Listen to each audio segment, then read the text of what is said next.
Pai, Senhor, meus irmãos, estaremos estudando a lição 11 da Revista dos Adultos. O título da lição é A Salvação Não é Obra Humana.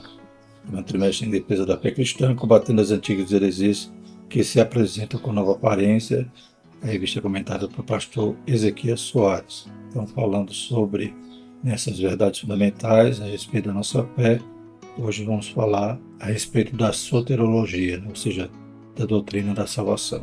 E o título da lição já enfoca nessa verdade fundamental, que ela não é obra humana. A salvação, antes mesmo da queda do homem, Deus já planejava, já tinha ali o plano feito relacionado ao seu Filho, que seria dado em nosso resgate, que iria então padecer, sofrer na cruz, pagar o preço, nosso castigo, para poder nos salvar, nos perdoar, nos dar a vida eterna, nos reconciliar com o Pai.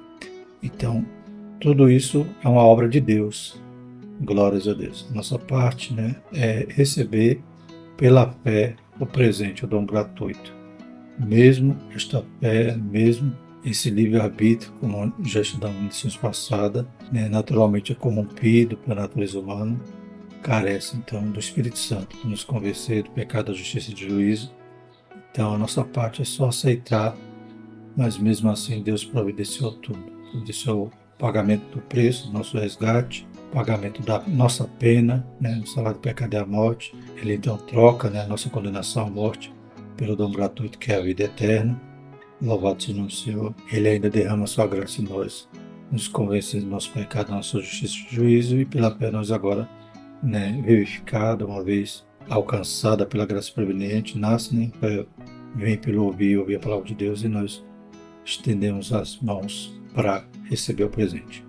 Não há mérito nenhum naquele que simplesmente recebe o presente. O mérito todo é daquele que comprou o presente, daquele que preparou, daquele que teve amor para nos conceder. O texto diz: não pelas obras de justiça que houvéssemos feito, mas, segundo a sua misericórdia, nos salvou pela lavagem da regeneração e da renovação do Espírito Santo. Tito, capítulo 3, versículo 5. Então além da regeneração, que é essa obra do Espírito Santo tão maravilhosa em nossas vidas, o novo nascimento, há também essa renovação de podermos estar aptos a ouvir o apelo, o chamado e dar uma resposta positiva à graça de Deus. Verdade prática: a salvação é um ato da graça soberana de Deus, pelo mérito de Jesus Cristo, e não vem das obras humanas. Louvado seja o nome do Senhor. O texto bíblico se encontra em Efésios, capítulo 2, de 1 a 10. E vos vivificou, estando vós mortos em ofensas e pecados, e em outro tempo andastes segundo o curso deste mundo, segundo o princípio das potestades do ar, do Espírito que agora opera nos filhos da desobediência, entre os quais todos nós também antes andávamos nos desejos da nossa carne, fazendo a vontade da carne e dos pensamentos, e éramos, por natureza, filhos da ira, como os outros também. Mas Deus, que é riquíssimo em misericórdia, pelo seu muito amor que nos amou, estando nós ainda mortos em nossas ofensas, nos vivificou juntamente com Cristo. Pela graça sois salvos. E nos ressuscitou juntamente com Ele, e nos fez assentar nos lugares celestiais em Cristo Jesus, para mostrar nos séculos vindouros as abundantes riquezas da sua graça, pela sua benignidade para conosco em Cristo Jesus. Porque pela graça sois salvos, por meio da fé. E isso não vem de vós, é dom de Deus. Não vem das obras, para que ninguém se glorie, porque somos feitura sua, criados em Cristo Jesus para as boas obras, as quais Deus preparou para que andássemos nelas. Graças a Deus, irmão? Então, a nossa condição no pecado era esta, Então, de mortos espirituais, separados de Deus, seguindo o curso desse mundo, seguindo a Satanás, sendo um dos filhos da desobediência, também andando nos desejos da nossa carne e fazendo a vontade da carne nos nossos pensamentos, filhos da ira, Então tudo isso de maneira nenhuma possibilitaria que chegássemos a Deus. Essa separação que tínhamos em relação a Deus, pois o pecado ele faz essa separação, era uma barreira que nós não poderíamos transpor se não fosse a graça, o muito amor que Deus nos amou. Cegos, mortos, a Bíblia diz que o inimigo chegou em entendimento dos incrédulos, então não poderíamos ver e nem ouvir a manifestação da graça de Deus se o Espírito Santo não nos alcançasse primeiro e nos convencesse. Glórias a Deus. Então, tudo é mérito de Cristo, tudo é obra de Deus, do Espírito Santo, para que possamos ser salvos. Nossa parte, como já falamos, é a partir do momento que o livre-arbítrio é vivificado e nos vivificou, então temos uma escolha e podemos responder positivamente à graça de Deus, ao dom gratuito. Porém, muitos, depois de tudo isso, toda essa obra que Deus faz na vida do pecador, continua resistindo à graça e diz não para Deus e continua morto, espiritualmente separado de Deus, continua seguindo não a Cristo, mas sim ao príncipe das potestades do ar, ou seja, ao diabo, continua sendo filho da desobediência, filhos da ira, e que só querem fazer o desejo da sua própria carne e dos seus pensamentos. Então, há uma condição daquele que está perdido e há a condição daquele que alcançou a graça, respondeu positivamente e agora recebeu tudo aquilo que Deus fez. Ele fez tudo relacionado à nossa salvação, não é mérito de ninguém, pois não é pelas obras para que ninguém se glorie. A gente vai ver aqui na lição algumas religiões que acreditam que a salvação é pelas obras. Tem que fazer isso ou aquilo para ser salvo. Mas não, tudo que precisava para sermos salvos, Jesus fez. Ele é o sacrifício perfeito, né? Ele é aquele que expiou nossos pecados, aquele que nos substituiu na condenação. Então, Jesus pagou o preço da nossa salvação. Nossa parte é crer, é aceitar e seguir a Cristo. Seguir a Cristo implica em uma vida santa, transformada, regenerada pelo Espírito Santo. Louvado seja o nome do Senhor. Então, como diz em Romanos 8, Portanto, nenhuma condenação há para aqueles que estão em Cristo Jesus, que andam segundo o Espírito, não segundo a carne. Então, a gente tem um novo estado, uma nova posição, é estar em Cristo. Estando em Cristo, nós somos eleitos, estando em Cristo, nós somos salvos, estando em Cristo, nós fazemos parte do seu povo. Louvado seja o nome do Senhor. Os objetivos da nossa lição são ensinar a respeito da doutrina da salvação sobre a graça de Deus, elencar ensinos inadequados sobre a salvação na antiguidade e correlacioná-los aos ensinos inadequados sobre a salvação na atualidade. Então, o primeiro objetivo vai ser ensinar a respeito da doutrina da salvação sob a graça de Deus, está debaixo da graça. Glórias a Deus. Introdução. O apóstolo Paulo mostra nessa leitura bíblica em classe o contraste entre o estado espiritual da miséria humana e a restauração à comunhão com Deus. Além disso, deixa claro a impossibilidade de qualquer pessoa angariar a salvação por meio de seu próprio esforço, e até mesmo de desejar a salvação ou sentir a necessidade de Deus, senão por intervenção divina direta por meio do Espírito Santo. Uma vez morto, não tinha como ele querer, Deus, ou querer largar o pecado, pois estava cego, estava seguindo o curso deste mundo, não tinha como esse homem, sozinho, ele se despertar e buscar a Deus. Há necessidade, então, da pregação, Como ouvirão senão que pregue, Então, temos que pregar, anunciar Jesus, para que o Espírito Santo possa convencer o homem do pecado, da justiça e do juízo. Só Deus que pode alcançar o pecador, louvado seja o nome do Senhor, e iluminar, então, os seus olhos, tirar toda a escama de suas vistas, para que eles possam ouvir a palavra entrar no coração, a palavra que é viva e eficaz. Então, o Espírito Santo vai convencer o pecador, e ele, a partir daí, então, a partir do momento que foi alcançado pela graça revelada, ele poder escolher se quer ou não quer. Deus não impõe, a salvação, como o pastor Ciro Zibote fala, A salvação não é imposta, é proposta. Louvado seja o nome do Senhor. E vimos também aqui na introdução que esse estado, da miséria humana é aquele que os homens vivem hoje. Então existe uma diferença. Existem dois estados, Um desses que estão mortos de suas ofensas, mas existe também aqueles que Paulo diz, estando nós ainda mortos em nossas ofensas, nos vivificou juntamente com Cristo, pela graça sois salvos. Existem aqueles então que agora estão vivos.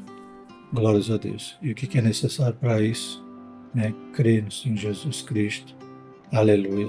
E dizer sim ao convite que Ele nos faz para a salvação. Claro, como já falamos, carecemos de ter essa fé para poder aceitar a graça, e tudo isso também é obra de Deus na vida do pecador. Porque o pecador está morto, está cego, está perdido. Que Deus tenha misericórdia Nossa parte é continuar pregando, anunciando, aqueles que estão em trevas possam enxergar a luz. Louvado seja o Senhor. Primeiro tópico, a salvação sob a graça de Deus.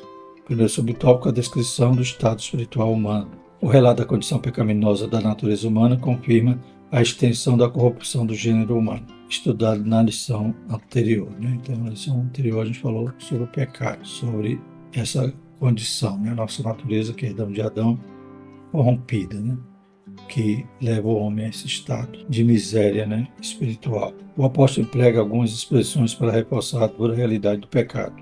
Mortos em ofensa do pecado, versículo 1. Andar segundo o curso deste mundo, versículo 2. Segundo o princípio da potestade do ar, parte B do versículo 2. Do espírito que agora opera nos filhos da desobediência, parte C. Andávamos nos desejos da carne, versículo 3. Éramos por natureza filhos da ira, parte B do versículo 3. É uma triste fotografia da raça humana. Éramos assim antes de respondermos afirmativamente para a graça, para o convite de Deus, para a salvação, pois a Bíblia diz que a graça de Deus é manifestada, trazendo salvação a todos os homens, todos têm essa possibilidade de alcançar a Cristo, glórias a Deus, mas muito ainda continuam nessa situação, sem querer Deus, sem querer a salvação, achando que pode, depois da morte, se colocar em um bom lugar, como é a máxima que muitos dizem, que Deus coloque o tal em um bom lugar. Não. A palavra de Deus diz que é ordenado o homem morrer uma única vez e após isso segue-se o juízo. Então, não tem como, depois da morte, Deus ajeitar. A gente tem que escolher o caminho da vida enquanto estamos também vivos. Então, esse retrato realmente é terrível da raça humana, do ser humano e de nós outros, outrora, que Deus, pela sua graça, pela sua misericórdia, nos alcançou. Mortos em ofensas e pecados, segundo o subtópico. As expressões "e nos vivificou", versículo 1, "e nos vivificou juntamente com Cristo", versículo 5, revelam a ação do Espírito Santo em favor dos pecadores, que a salvação só é possível mediante a graça de Deus e sem ela ninguém pode ser salvo. Versículos 4 e 5. Então não adianta fazer caridade, não adianta vender todos os bens, dar aos pobres, não é isso que salva, não há obra alguma, mas depois, no final, primeiro vem a graça, depois vem a fé, que vai me acender para poder receber a graça. Aí eu sou feito agora para as boas obras. As obras são consequência daquele que já foi salvo. E não eu primeiro faço as obras para ser salvo. Então, não posso inverter essa ordem de forma alguma. Ele nos vivificou. Então, foi tudo Deus agindo em nosso favor. Embora a Bíblia diz que quem crê será salvo. Então, é um momento nesse processo, nessa mecânica, que eu tenho que responder se quero ou se não quero. Nós já falamos que não é imposto, é proposta. Mas há algo que precisa ser esclarecido. As expressões mortos em ofensas e pecados e mortos em nossas ofensas não devem ser estendidas literalmente por se tratar de uma metáfora, uma das figuras de linguagem para descrever o estado de queda espiritual. Por morte espiritual, a Bíblia quer dizer que a humanidade caída está separada de Deus e não significa aniquilação espiritual total. Então, a gente sabe que essa morte que Paulo está falando aqui aos Efésios é essa separação, a morte espiritual, separa de Deus. Da mesma forma que a morte física, a separação do imaterial, ou seja, do espírito, da alma, da carne, e a carne volta ao pó, bem assim aqueles que estão mortos em ofensas, em suas ofensas no pecado, estão separados. A gente já falou que o pecado forma essa barreira intransponível para nós humanos. Só Deus pode nos reconciliar através de Cristo Jesus. Ele nos reconcilia a Deus e Ele tira toda a separação, nos perdoando, nos salvando, nos justificando. Glórias a Deus. Terceiro subtópico, a exegese dos versículos 8 a 10. Essa passagem bíblica elimina qualquer interpretação tentativa da salvação com a ajuda humana, ou de qualquer esforço adicional para completar a obra de Cristo. O termo graça significa literalmente favor imerecido, o favor divino do qual não somos merecedores. A salvação é pela graça de Deus, mediante a fé em Jesus, e não vem das obras, pois não se trata de uma recompensa. Então, se fosse pelas obras, eu ia achar que eu era merecedor. Fiz tantas obras, então Deus me deve. Eu preciso receber em troca a salvação. Não. Ele nos amou primeiro, quando estávamos ainda mortos em nossas ofensas. Então, a salvação é pela graça, não é por obra alguma, e nem obra alguma eu vou fazer para completar, né, o que Cristo fez, ou alguma obra que eu deixe de fazer e venha então perder a salvação. Não, o que me vai tornar de novo morto é o pecado. O pecado, né, uma vez salvo, se eu pecar, se eu insistir no pecado, né, claro que eu vou voltar à minha condição anterior de morto, de filho da ira, filho da desobediência. Então, por exemplo, o costume de uma igreja, né? Então, nós obedecemos porque nós somos fiéis à nossa profissão de fé, à nossa promessa, né? Nós respeitamos a instituição na qual fazemos parte, mas não é o costume que vai me salvar, né? Então, o costume, por exemplo, uma igreja que tem um costume diferente, eu vou dizer, lá não tem salvação porque lá os crentes andam de tal jeito. Não, não é nada que vai acrescentar ou desfazer da obra de Cristo, completar, né, a obra que Cristo fez na cruz, ou desfazer o que Jesus fez por nós, que faz separação entre Deus e o homem é o pecado, né? Então, se naquela igreja eles têm um costume diferente, eles não estão pecando, eles estão obedecendo às regras, né, que de comum acordo com a regra que eles comungam, né? Então, não podemos dizer, não, aquela igreja ninguém vai para o céu. Só tem salvação na minha igreja porque os costumes são assim e assado. Não, isso é obra. Então a obra não salva. O que salva é a minha fé em Cristo e eu, a partir daí, viver uma vida santa para que o pecado não me venha de novo separar de Deus, né? E se pecar, João está dizendo, né? Filhinhos, não pequei, mas se pecar, corra, né? Tem um advogado, né? Então peça perdão porque o sangue de Jesus pode, uma vez que haja um arrependimento sincero, nos purificar de todo pecado. Louvado seja o Senhor. Uma boa exegese esclarece que a expressão isto é dom de Deus se refere à salvação pela graça e não à fé. Então, isto é dom de Deus é a salvação pela graça e não a fé, como afirma o respeitado erudito de língua grega A.T. Robertson. A graça é a parte de Deus e a fé é a nossa. De modo como dizia Norman Geisler, a fé é o meio e a salvação é o fim. O meio vem antes do fim.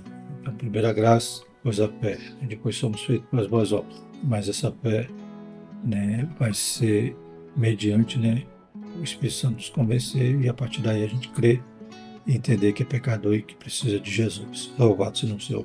Receber o presente, estender a mão para receber o dom que Deus está nos dando. Louvado seja o Senhor. Uma vez morto, não tinha condição nenhuma, pois não cria, não estenderia a mão. Mas uma vez vivificado, passa a ter fé salvífica e crer, né? Então receber a graça e decidir agora seguir a Cristo e o Espírito Santo então tem liberdade de operar em nossas vidas. Louvado seja o nome do Senhor. Segundo tópico, soterologias inadequadas na antiguidade. Primeiro subtópico, os reencarnacionistas. Com o termo soterologia, nos referimos aos diversos ensinos religiosos inadequados sobre a salvação. Na verdade, soteriologia é o ensino sobre a salvação, né? Mas há algumas inadequadas, como vemos aqui, que fogem, né, do que está escrito na palavra de Deus. O primeiro deles é a doutrina da reencarnação, tão antiga quanto a humanidade, originária do hinduísmo, mas presente também no budismo, no jainismo e no sikhismo. É defendida pelos Hare Krishnas, kardecistas e muitos outros. Os adeptos da doutrina da reencarnação têm em comum a busca da perfeição por meio de um progresso evolutivo, até que esses ciclos da roda de renascimento parem de girar. Em resumo, a salvação pelo seu próprio esforço e sem Jesus. Trata-se de uma crença antibíblica. Salmo 138, 39, Hebreus 9, 27 João 9, de 1 a 3.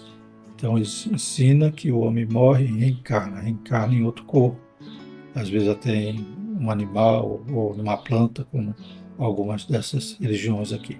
Mas o princípio é o mesmo, né? Então o Espiritismo está bem enquadrado nessa linha de religiões orientais, embora o Espiritismo seja ocidental, mas segue o mesmo princípio, de que o homem vai se refinando, né? Ele vai nascendo, morrendo, reencarnando e vai, então, se purificando ou se aperfeiçoando até chegar num estado pleno, né? Um estado que algumas religiões vão dizer que chega no nirvana, outros vão dizer que se torna então um espírito iluminado e vão, portanto, se salvar, né? Eles conseguem serem até semelhantes a Deus ou chegam ao estado pleno. E esse estado, então, eles alcançaram por conta própria, por esforço próprio, mesmo assim, sem conseguir entender, né? Porque de uma reencarnação para outra não se lembra mais nada e eles acreditam nesses ensinos, né? Que provém, então, dessas religiões antigas orientais. Mas a Bíblia diz que ao homem é ordenado morrer uma única vez e após isso segue seu juízo. A Bíblia não mostra a questão da reencarnação. A Bíblia mostra a questão da ressurreição, que nós seremos ressuscitados, transformados em um corpo glorioso, mas no mesmo corpo. Então não existe isso de várias vidas, outras vidas, como eles também vão dizer. E quando eles olham para Jesus, diz que Jesus também era um desses espíritos iluminados. Os Hare Krishna até acham que Jesus foi uma reencarnação de Krishnas. Então a gente vê que são religiões com doutrina de salvação completamente adversa da Bíblia, pois é a salvação por conta própria, esse refinamento que eles vão vivendo vida após vida e não precisam de um Salvador, não precisa de um Redentor. Então Jesus é apenas um dos que alcançaram ou estavam nessa linha de evolução espiritual, né? Então isso não é o que a Bíblia fala. A Bíblia diz que todos os pecados destituídos estavam da glória de Deus, ninguém podia chegar a Deus se não fosse Cristo. Ele é o nosso único mediador, ele é aquele que foi o Cordeiro de Deus que tirou o pecado do mundo, ou seja, carregou o pecado sobre si, as nossas culpas ele tomou sobre si e sobre as suas pisaduras fomos sarados. Então nós cremos que precisávamos de um Redentor e que o nosso Redentor morreu, ressuscitou e hoje está vivo. Glórias a Deus. E que nós não viveremos inúmeras vidas, mas um dia, aqueles que dormiram no Senhor ressuscitarão primeiro, transformados, encontrarão com Cristo, juntamente com aqueles que estarão vivos naquele momento, também serão transformados, e todos com o corpo glorioso encontrarão com Cristo nas nuvens. Louvado seja o nome do Senhor. Então nós entendemos que a salvação é só por Cristo, por mérito dele, pelo sacrifício de Jesus, e não por nenhum esforço humano. O segundo subtópico é os galacionistas. É o nome dado aos legalistas judaizantes, opositores do apóstolo Paulo na província da Galácia. Gálatas 1:7. Né? A gente já estudou sobre esses judaizantes, né? Creio que foi o primeiro desafio da igreja recém-surgida ali, a igreja primitiva, eram os judaizantes que traziam ensinos distorcidos, contrário àquilo que Jesus ensinava, que os apóstolos ensinavam, né? Pois eles achavam que o homem, para ser salvo, tinha que cumprir a lei. Esses judeus convertidos ao cristianismo queriam que os gentios observassem a lei de Moisés como condição para a salvação. Condição para a salvação. Então tem uma obra que tem que ser feita, se não fizer, não é salvo. Então a gente falou também de costume da igreja, que a gente tem que tomar cuidado para não achar que é o costume que vai salvar, né? Pois agindo assim, só vai ter salvação na nossa igreja, porque em outra igreja é outro costume, então não tem salvação lá. Então não é as obras que salvam, como acreditava aqui os galacionistas ou os judaizantes. A verdade bíblica é que pelas obras da lei nenhuma carne será justificada. Gálatas 2:16. E o terceiro, os gnósticos. No campo soteriológico, eles apregoavam uma visão dualista do universo, o maniqueísmo. O que é isso? Fundado por Mani, 216 a 276, ele viveu na Pérsia, atual Irã. Seu ensino era que o universo é composto do reino das trevas e do reino da luz. E os dois lutam pelo domínio da natureza e do próprio ser humano. Deste modo, o ser humano, para ser salvo, precisa se libertar da prisão do mundo e de seus poderes planetários. E essa libertação só é possível por meio de um conhecimento místico, gnosis, uma espécie de iluminação espiritual limitada aos espirituais. Os demais são pessoas materiais e não podem receber esse conhecimento. De fato, sabemos da existência do mal proveniente de Satanás, mas não admitimos que o diabo tenha poder suficiente para medir força com Deus e seu Filho, Jesus Cristo. João 2:6, Marcos 5:7-13. A salvação é para todas as pessoas. Atos 17:30, Tito 2:11. Então os gnósticos, eles creem que a salvação é para um grupo específico, aqueles que alcançam elevado conhecimento, essa gnose. A gente sabe, aqui fala de Mani, mas existiram vários grupos gnósticos, a gente já estudou em lições passadas, que eles tinham essa dualidade, da matéria e do espiritual, e a matéria, eles acreditavam que era tão mal que Jesus não poderia ter se tornado carne. Então, Jesus, a gente estudou aqui sobre os docetas, né, que achavam que Jesus tinha um corpo de aparência, né? Fingiu ser carne, fingiu ter sono, fingiu comer, fingiu dormir, fingiu chorar, fingiu até morrer ou até é substituído ali no momento da crucificação, né? Então, a gente vê que esse gnóstico tinha completamente uma religião sincrética, misturando filosofia, misturando coisas de outras religiões orientais, da Pérsia. Então, toda essa mistura trazia então um bojo aqui de heresias, e inclusive em relação à salvação, que para eles a salvação era algo limitado a um grupo. Esses espirituais que alcançassem essa gnose seriam salvos, demais eram os materiais que não jamais iam alcançar salvação, pois não tiveram essa elevação desse conhecimento. Mas como já vimos aqui, em relação também a essa dualidade do bem e do mal, a gente vê aquele símbolo do Yang Yin, né, que é um círculo com uma parte branca e uma parte preta, e na parte branca tem um símbolo preto, na parte preta um símbolo branco, então quer dizer que é uma luta do bem e do mal e que são forças equiparadas, né? E até aquele pontinho vai dizer que no bem sempre tem um pontinho de mal e no mal sempre um pontinho de bem. Então, essas coisas, dessas seitas, dessas religiões orientais, afetava também aqui a doutrina dos gnósticos e achar que o bem e o mal eram forças equiparadas. Não.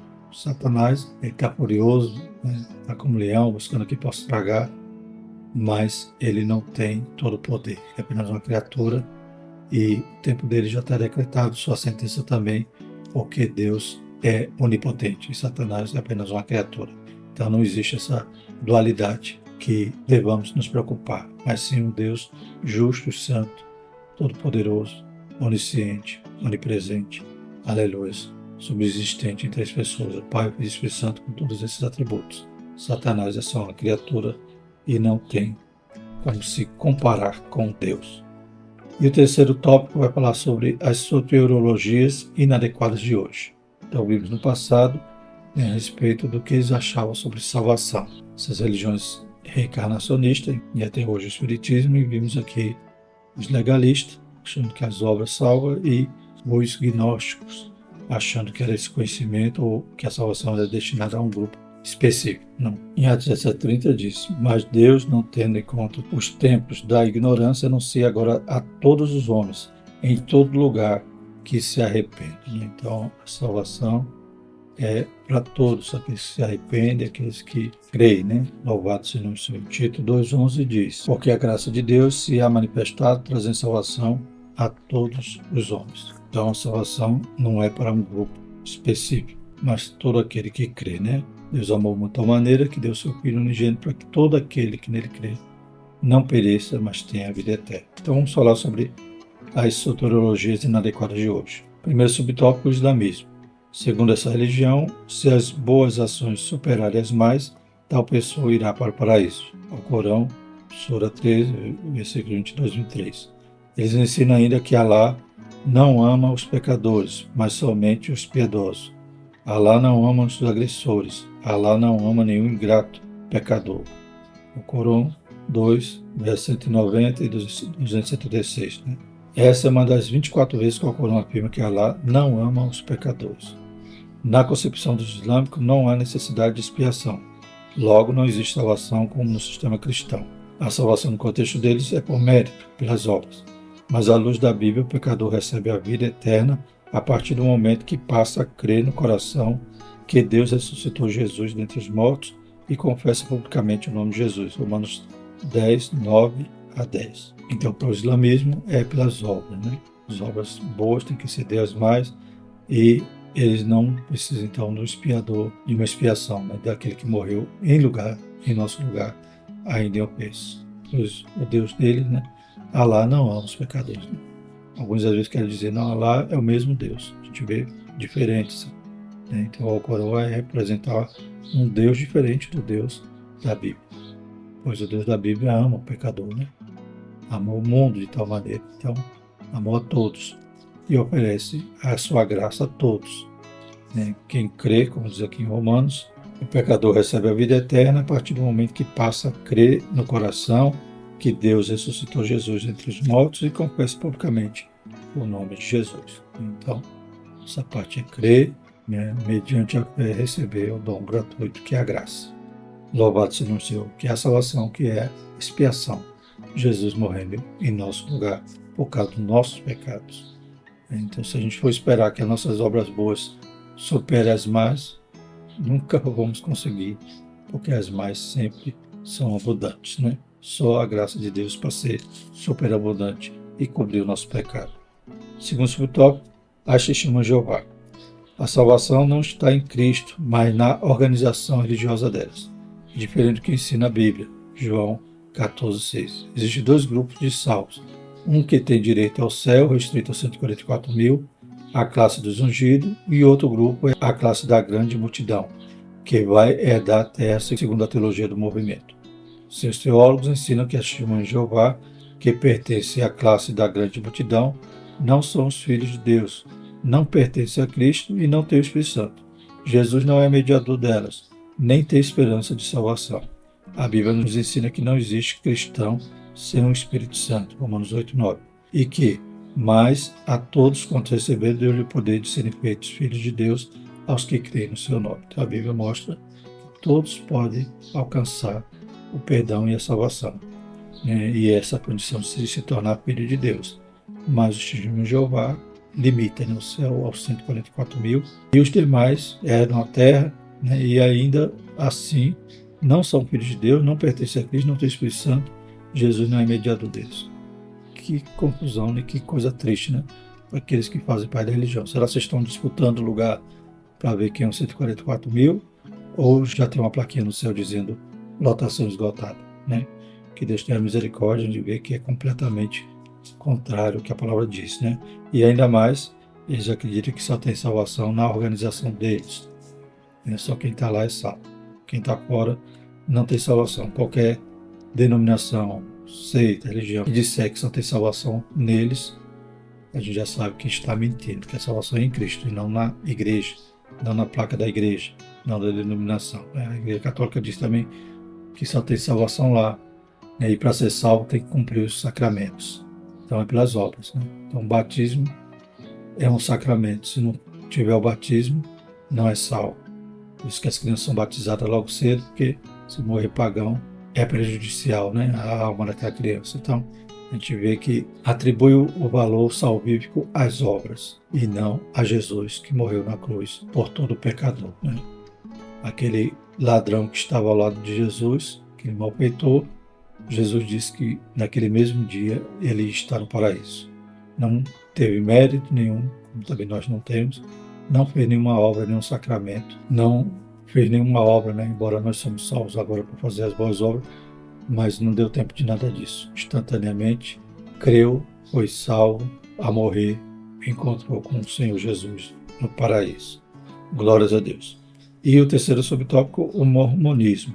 Os mormons creem numa salvação geral, em que os não mormons são castigados e depois liberados para a salvação, né? Parece até um purgatório, né? Então quem não é mormon vai ser castigado para depois ser salvo. Então é um universalismo também. E numa perspectiva individual, em que a salvação é obtida pela fé em Jesus e pela obediência às leis e às ordenanças. Eles consideram ordenanças, segundo os artigos 3 e 4 das regras de fé em Jesus, arrependimento, batismo por imersão da imposição de mãos, mas há outros requisitos, né? Então, um deles é aceitar Joseph Smith Jr. como porta-voz de Deus. Parece o Islã, né? Que tem que também aceitar Mohamed, né? Ou Maomé como profeta, né? É um dos requisitos lá para cumprir as obras do Islã, para ser salvo. Tal ensino, no entanto, diverge da Escritura, pois elas nos ensinam que o Senhor Jesus não precisa de co-salvador. A Bíblia ensina que ele é o único salvador.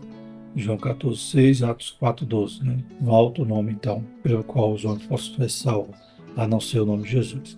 A salvação não é um mérito humano. Ninguém pode ser salvo pelas boas obras, mas somente pela graça, mediante a fé. Tito 3,5, Efésios 2:8 e 9. Existe apenas uma salvação e ela está à disposição de todos os seres humanos. Tito 2,11, Judas 3, né? Glórias a Deus. Então, os mal acreditam, né, nessa salvação individual, aqueles que seguem, né, as obras que eles consideram necessárias para ser salvo, que os demais é uma salvação geral, mas ainda tem que passar ali por um período, né, para ser castigado, para depois ser salvo.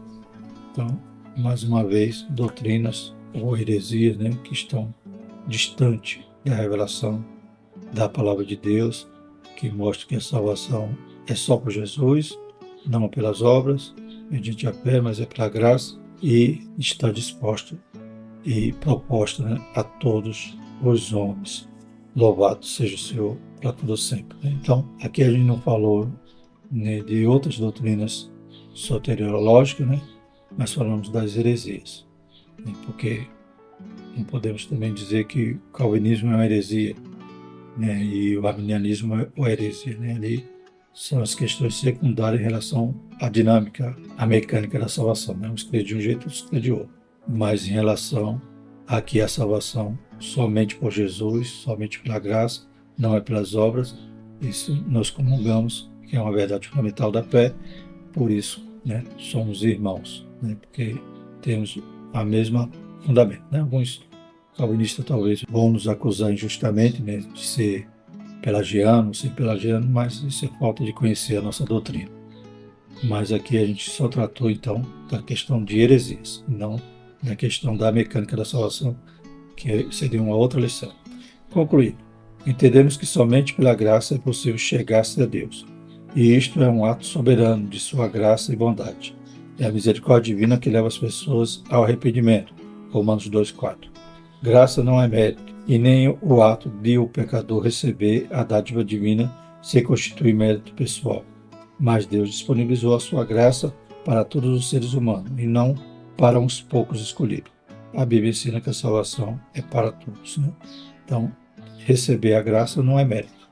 Que mérito tem daquele que estende a mão para receber o presente? O mérito é quem adquiriu o presente, comprou, pagou. E foi pago um preço caro, né? Foi pago o preço de sangue, o sangue do nosso Senhor e Salvador Jesus Cristo.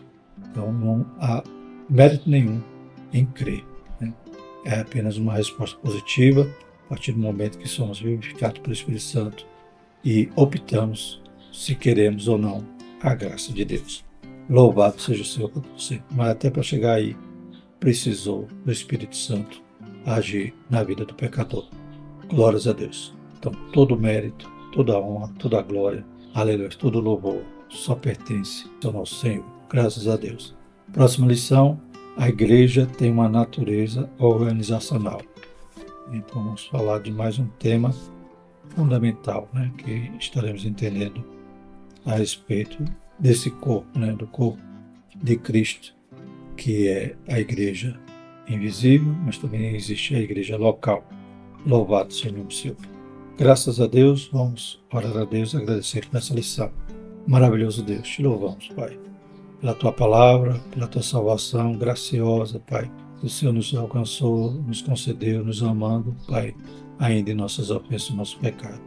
Obrigado, Pai, por fazermos parte desse grupo que foi vivificado, Pai, ainda em suas ofensas, e que deixamos de ser aqueles mortos, filhos da ira, Pai, filho da desobediência, que seguiu o curso do diabo, o curso deste mundo.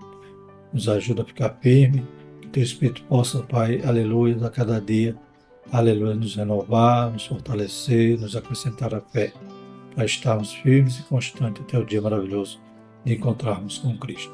Abençoa a Tua igreja, abençoa a escola dominical, que amamos tanto, Pai, que Senhor possa fazer prosperar esse ministério em cada igreja. Em nome de Jesus, nós te louvamos e te agradecemos. Amém. Que a graça do nosso Senhor Jesus Cristo e o amor de Deus, a comunhão do Espírito Santo seja conosco hoje e sempre. Amém.